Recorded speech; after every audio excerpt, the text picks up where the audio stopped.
dari kakak bisa, apa sih yang membuat Anda penuh semangat bekerja setiap harinya biasa?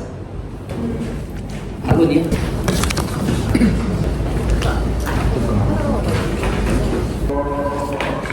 Perkenalkan, nama saya Ahmad Nasar dari Departemen Policy Management Divisi Statistics Student. Di sini saya akan membawakan materi yaitu terkait dengan faktor motivasi karyawan dalam lingkungan pekerjaan. Latar belakang saya mengangkat materi ini karena ini relevan dengan jurusan saya sebagai manajemen SDM. Saya mendapatkan materi ini pada saat duduk di bangku kuliah semester 3. Latar belakang saya karena relevan dengan lingkungan-lingkungan yang ada di IBB itu sendiri, di mana organisasi itu terdapat sumber daya manusia dan juga membutuhkan motivasi karyawan yang ada di dalam lingkungan tersebut.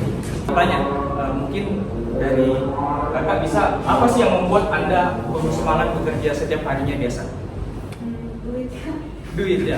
Oh, berarti itu lebih kepada faktor ekonomi. Ya. Kalau kakak yang di sampingnya bisa? Sama cicilan. Oh, sama berarti ya. Oke. Jadi secara umum karena faktor ekonomi itulah yang membuat kita bekerja. Mungkin juga ada faktor keluarga dan lain sebagainya. Coba kita uraikan satu persatu di sini. Dari Stephen Robbins, dia menjelaskan motivasi itu secara individual. Kenapa? Karena bagaimana seseorang itu secara intens terarah dan tekun dalam mencapai sebuah tujuan. Jadi lebih kepada individu itu untuk meningkatkan motivasinya. Kemudian kalau dia dari Edwin, itu lebih kepada seorang pemimpin mengarahkan sebuah organisasi, meningkatkan keterampilan dalam sebuah tim untuk mencapai tujuan daripada organisasi itu. Jadi dua pendapat yang berbeda dari Stephen dan Edwin. Ada istilah biasa didengar bahwa bekerja bersama dengan tim atau bekerja bersama tim. Itu juga menjadi faktor bagaimana karyawan itu bisa meningkatkan motivasinya. Ketika seorang leader bekerja bersama dengan tim, dia bekerja bersama dengan tim. Jadi bekerja, melakukan pekerjaannya itu bersama dengan timnya. Sedangkan bos itu hanya sekedar mengarahkan, dia bekerja dengan timnya tapi hanya sekedar mengarahkan. Kalau boleh tahu dari Pak Indra sendiri sebagai penanggung jawab Indonesia yang ada di divisi RSS, Bapak menerapkan gaya yang mana sebagai seorang pemimpin? Gaya yang pertama, yaitu leader. Jadi justru itu sudah terbukti bahwa untuk meningkatkan motivasi karyawan dilihat dari bagaimana gaya seorang pemimpin itu membawakan organisasinya. Hilangnya minat pekerjaan yaitu sering mengeluh, sering absen, produktivitas menurun. Ini sering terjadi Bapak Ibu sekalian. Jadi produktivitas menurun itu karena pekerjaannya monoton, tidak ada pengembangan karir. Biasanya teman-teman di lapangan itu datang dengan membawa masalah, misalnya dari lingkungan keluarganya, atau membawa masalah dari pekerjaan yang ada di lapangan. Energi negatif yang dibawa di dalam ruangan, meskipun dia tidak ngomong, tapi dengan gerakan tubuh melalui mimik wajah, itu mempengaruhi orang-orang yang ada di dalam ruangan itu sendiri. Jadi itu perlu dikontrol baik-baik. Itu sangat mempengaruhi produktivitas tim itu sendiri. Dan ternyata sudah ada penelitiannya, itu adalah emosional contagion. Jadi penularan emosi melalui ekspresi wajah, apalagi dia vokal menyampaikan, capek misalnya. Itu mempengaruhi sekali itu dengan orang-orang yang di sekitarnya. Energi negatifnya akan menular bagi orang lain tersebut.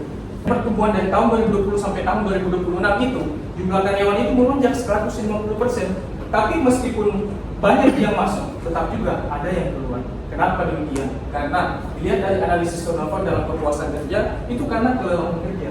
Jam kerja 56 jam per minggu menjadi alasan utama bagi karyawan untuk keluar, dan itu menjadi alasan kesehatan dan beban fisik bagi pekerjaan. Kemudian kelelahan kerja, kebutuhan Maslow ini sangat mendasar bagi seluruh manusia, di mana kita memenuhi kebutuhan yang paling rendah untuk memenuhi kebutuhan yang tertinggi.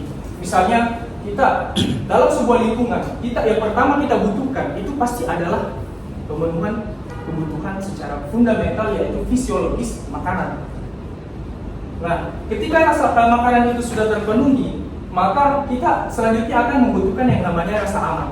Rasa aman ini terpenuhi, keamanan itu terpenuhi, maka pasti kita ingin membutuhkan yang namanya sosialisasi, bersosialisasi dengan orang-orang yang ada di lingkungan tersebut. Ketika sosialisasi itu sudah terpenuhi, tentunya kita ingin yang namanya pengakuan atau diapresiasi. Ada penghargaan yang diberikan, ada tanggung jawab yang diberikan. Kemudian setelah itu terpenuhi, sampailah kepada puncaknya, yaitu aktualisasi diri, pengembangan diri, pemenuhan ide, dan bagaimana dia membagikan ilmu-ilmu apa yang dia diberikan dan apa yang didapatkan. Dan ini harus dipenuhi dalam sebuah perusahaan. Ada juga metode yaitu 5 why, analisis akar masalah. Jadi anggaplah sebuah itu masalah itu muncul ibarat sebuah pohon. Kemudian kita ingin mengetahui penyebab masalahnya apa. Jadi kita menarik dari akar permasalahan itu dengan menanyakan 5 why, menanyakan kenapa sebanyak 5 kali untuk mengetahui masalah-masalah yang ingin diketahui. Kapan kita menerapkan root cause analysis ini? Itu ketika terjadi kegagalan produk, kerusakan peralatan, insiden kecelakaan kerja atau pelanggaran kebijakan, dan ini terjadi secara berulang. Iya, aku sudah habis. Aku penasaran, udah habis. Demikianlah presentasi yang sempat saya bawakan. Kurang lebihnya mohon dimaafkan. Wabillahi taufiq wal hidayah. Assalamualaikum warahmatullahi wabarakatuh.